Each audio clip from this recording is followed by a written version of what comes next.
leaders, it's been almost 3 months since we retreated Alto Frio to Retreat to Advance and roll out the whole Innovate movement. And we've been hearing all kinds of kind of applications you guys have been doing. We had one group that the moment they left the retreat, they went back to their life group that Monday and began brainstorming and using the same kind of techniques, the rapid ideation, the post-it notes, the figuring out how to prototype concepts of how their life group would pursue G5 together.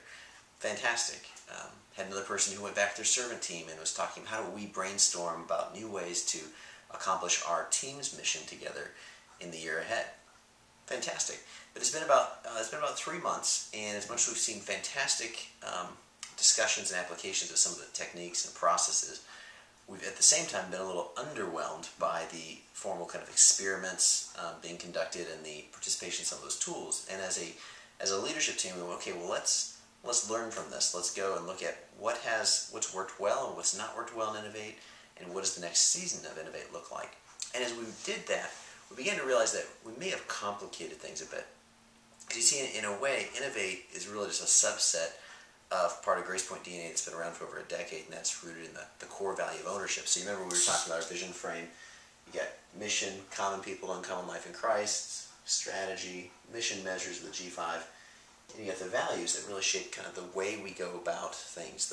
These are just unspoken sometimes, part of the fabric of our culture, and one of them is ownership. Doing meaningful ministry in an excellent way, and it's been around GracePoint for over a decade. The tagline is "Take it." It speaks to the culture we have, where if you see someone in need, respond. You have an idea, go for it, experiment. Some of our best ministries have been shaped by people just trying things, and some of our best lessons have been learned from trying things and then not working and finding out why. And so innovation has always been a necessary ingredient of our community.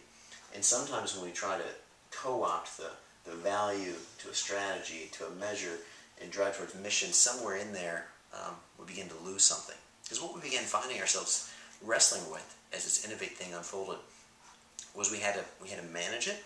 So it was tools and processes and expectations, and course correct it, keep pointing it back towards actual mission, reaching lost people with the gospel, versus all these other applications that are fantastically valuable but weren't quite what we originally intended.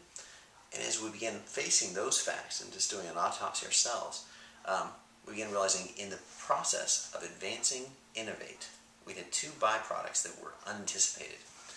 The first was we created a bunch of OMTDs for our leaders. OMTDs is one more thing to do's. A lot of you heard this and went, man, this is great, this is cool. Okay, one more thing I got to add to my list. Now I've got to make sure I'm doing X number of experiments. I need to be filling out this form and this web page.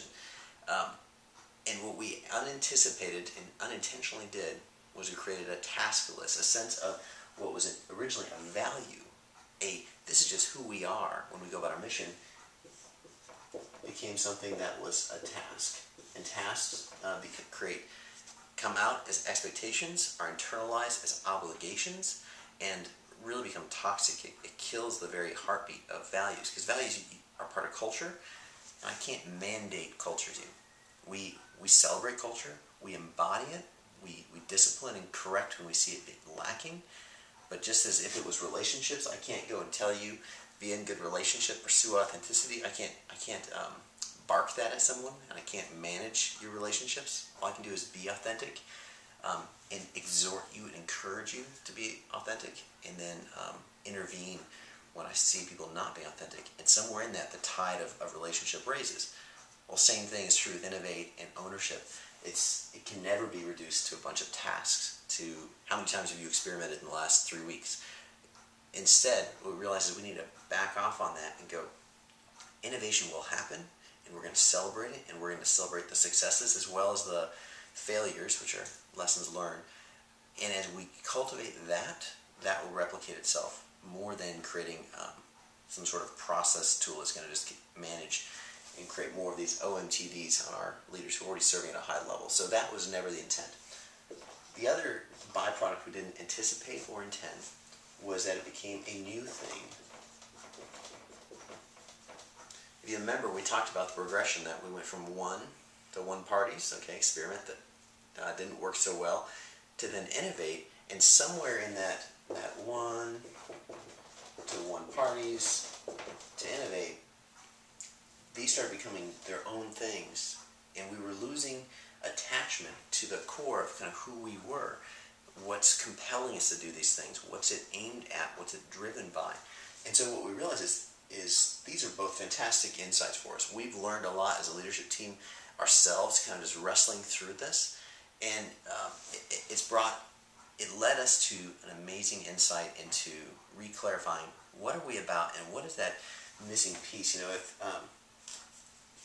we like to draw our circles around here, and so if you're doing it on the individual level, we're all familiar with the sweet spot kind of coalescing point between my identity, my story, playing out my purpose.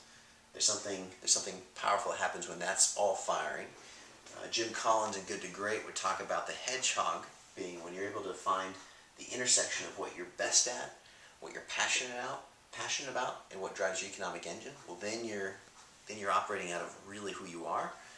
Mancini's kingdom concept would say when you can find your local predicament, your collective potential, and merge that with an apostolic esprit that's just conviction in you, it lands you at a kingdom concept. Well, as we begin just wrestling with what is this innovate thing really trying to scratch at that needs to be clarified in our community, we finally started putting our finger on this, and when we did, and we kind of cut away all the rest and went, innovate's part of a value, will always be part of our culture. But what missionally and strategically do we need to align to and course correct to? And it has to do with what's in the middle of that. And you're maybe going, okay, well, what is it? What does this mean? I'm not going to tell you. That's what the Advanced Breakfast is going to be about. It's May 7th from 9 to 11. It's going to be a little shorter than last year's. We're going to do breakfast, and what you're going to hear is you're going to hear about what we've been wrestling through and what we feel God is shaping up for the year ahead. And it's not just the year ahead, it's really going to be for the next decade of Grace Point ministry, because it's rooted in the core of who we are and what God's been doing around this place for a long, long time. And I'm excited for how it's going to affect you as leaders. I'm excited for how it's going to affect the way we go about ministry here. And that's why I'm looking forward to us spending time together on May 7th at the Advanced Breakfast. I want to thank you for who you are and what you do. When leaders lead well, when we take the time to encourage one another, to sharpen each other, to look at the tools we have, to remind ourselves and clarify direction and purpose and strategy and values. When we do those things, our teams are better led, the community is better discipled, and the glory of God and the mission of God is advanced around San Antonio with better clarity and better potency. So I thank you for your part in that, and I hope you'll make it a priority to join us at May 7th at 9 to 11. We'll be meeting in the Student Center, and we'll get to unpack kind of what God's been doing these past few months, and we'll continue celebrating the stories of what He does in and through us. Thanks for leading. I'll see you there.